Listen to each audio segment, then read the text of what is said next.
As always, this detailed review is brought to you by BrainyBuyer.com. Shop smarter, be a brainy buyer.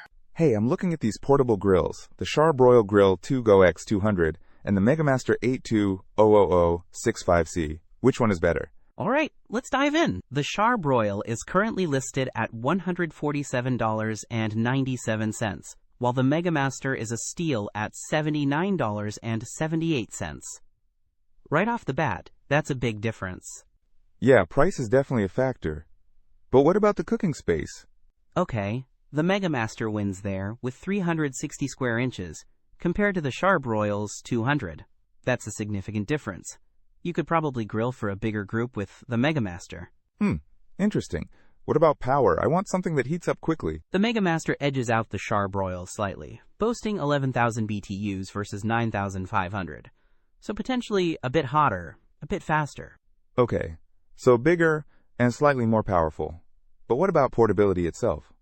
The Charbroil weighs 20 pounds, while the Megamaster is a bit lighter at 14.4 pounds. However, the Megamaster has foldable legs and a locking lid, which makes it easier to transport and store.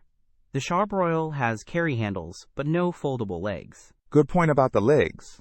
What about materials and durability? Both use stainless steel, but the Charbroil emphasizes its TRU-Infrared cooking system and die-cast firebox, suggesting it might be a bit more resistant to flare-ups and built for rougher handling.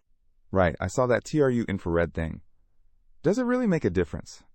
Charbroil claims it cooks more evenly and prevents drying. Some users and reviews do mention the Charbroil runs really hot, so there's that to consider. Others mention flame resistance as a negative. Okay, so the Charbroil might be a bit more rugged, but the Megamaster is cheaper, lighter, and has more cooking space. The Charbroil has a 4.5 rating with 3,339 reviews, while the Megamaster has a 4.2 with 2,631 reviews. So that may be something to consider. Basically, if you're on a tight budget and need maximum grilling space, the Megamaster is a solid choice. If you're willing to spend more for potentially better heat control and ruggedness, the Charbroil could be worth it. It really depends on your priorities. Don't miss out on our next in-depth review to help you make smarter purchasing decisions. Hit that subscribe button and the notification bell so you're always in the know.